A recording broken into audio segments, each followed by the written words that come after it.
Happy Thanksgiving. I'm Sue Robotti, and I'm the founder of MedShadow Foundation. I'm Jonathan Block, and I'm the content editor for MedShadow. This week, we're celebrating Thanksgiving, a great American tradition. Jonathan, what do you think about when you think of the big turkey dinner? Well, obviously, it's getting together with family, kind of looking back at the past year, what to be thankful for, and then there's another thing that I don't look forward to, and that's after eating the big meal, feeling bloated, and occasionally some Thanksgiving I've had to suffer through some pretty bad heartburn.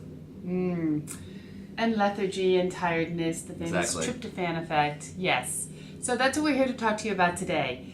Most people will have a very big dinner on Thanksgiving, and many people will suffer from heartburn, indigestion, and people with GERD will probably be very concerned about this. So we're here with some suggestions on how to minimize discomfort at Thanksgiving. The first thing is, why do we not just all reach for a Peppermint or a Nexium or a Prilosec, the big guns? Well, first of all, there are a number of things you can do even before your meal that might actually prevent having heartburn in the first place. One of them is to, I know it might be difficult because it's a time celebration, is to cut out alcohol. And if you smoke, don't smoke, because those two combinations in and of itself can get stomach acid irritated. The other thing is, feel free to wear looser clothing, because as your stomach expands, if you have loose clothing, it'll make you feel a little bit better. And then there are and then one other thing is, as you mentioned, is you're going to feel tired because of the tryptophan. Don't lie down, because that'll just make things worse. Well, that's afterwards. But again, So let's go to once you are uncomfortable, once you have eaten, or even during the meal when you feel you're going to be eating too much, people will go for what are called PPIs. The Peppermint, the Nexium, the Prilosec. Can you tell us a little bit about what a PPI is and why we at MedShadow want people to be cautious before using them? Right. Basically what a PPI, which is known as a proton pump inhibitor, does is that it reduces the level of stomach acid in your stomach, and that's what causes heartburn. There are a number of things that are of concern in terms of side effects. One of them is that if you happen to be 50 or over and you take one of these PPIs, that increases your risk for an infection that can cause severe diarrhea and even bone fractures. The other thing is that if you take PPIs too often, what happens is that your stomach kind of expects you to keep on taking it, and if you don't take it, your stomach is likely to get more irritated because it's so used to having it. And then there was one other thing that Then also, because it lowers the amount of stomach acid that you have, you actually need a certain amount of stomach acid to help fight off infections. So there's actually a belief that if you have less stomach acid, you might be more prone to infection. And also, stomach acid is also needed to absorb some of the nutrients that you get from food. You mentioned a very odd thing, that using PPIs too long, and I believe most doctors recommend that you don't use a PPI any longer than 8 weeks, but really it should be used much less than that. You mentioned that it can lead to fractures. That's an interesting question as to how the PPIs work that can lead to that, and if you want more information on the hows and whys of PPIs, you can go to our website, medshadow.org, and learn more about it. But today we're going to talk a little bit more about how you can minimize your stomach discomfort without using PPI. For example, the first thing I turn to when I've eaten too much is peppermint. I love peppermint after a meal. But I just discovered that if one had GERD, it's very much not recommended to mix peppermint and if you've got GERD.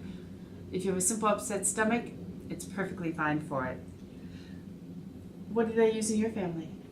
Well, we tend to tough it out in our family, but I've done some research as far as some of the natural remedies. Some of them actually might surprise you. One of them is to drink aloe juice. That actually is known as a very effective acid reducer.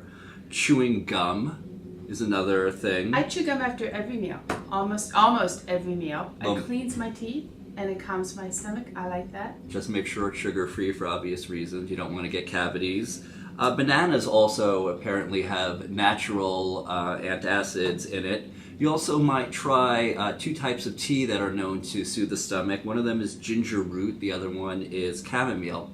And also, as I was alluding to before, as far as when you're eating the meal itself, don't take big bites of food. That's just going to make your stomach very unhappy. Try taking smaller bites because you'll actually get fuller faster, so you actually end up eating less, and that means that you won't regret what you've eaten the day and weeks afterwards. And instead of drinking soda with your meal, which can lead to more salt, or drinking wine with your meal, which I do like to have a glass of water is a good choice. It fills you up and it makes everything feel a little more soothed inside.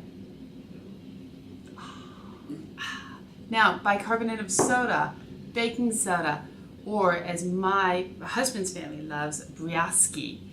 It's effervescent, it shimmers in the glass, and that's the first thing they turn to when they really need to go outside of natural foods and soothe the stomach. Tums, is that all good also? Well, Tums are separate from what you mentioned, the Peppermint, Nexium, and Prilosec. They work a different way, but those are actually made of calcium. So there's actually there's less side effects to it. But some people will elect to take the PPI because they are known as stronger medications. We have, in my husband's family, we've started a whole course of Fennel. We serve cold sliced Fennel after the main course and before the dessert course. And I have to say, it's a miracle. I'll be stuffed and I eat some raw Fennel, and all of a sudden, a little pumpkin pie, not so bad, I could do that. But yeah, it's true. Actually, Fennel is actually known to have properties that help to ease digestion and to ease bloating. So you should probably have some Fennel on hand in addition to that can of Ocean Spray cranberry sauce. always delicious. Yes. So remember, eat carefully at Thanksgiving. Enjoy your meal. It can be one of the most healthy meals that you have, ironically, all year. Turkey is very healthy for you. Not fattening, it's delicious. There are lots of vegetables on the table. A little sweet potato won't hurt. You might want to skip the white mashed potatoes and the stuffing. But enjoy your Thanksgiving, and most importantly, enjoy time with your family.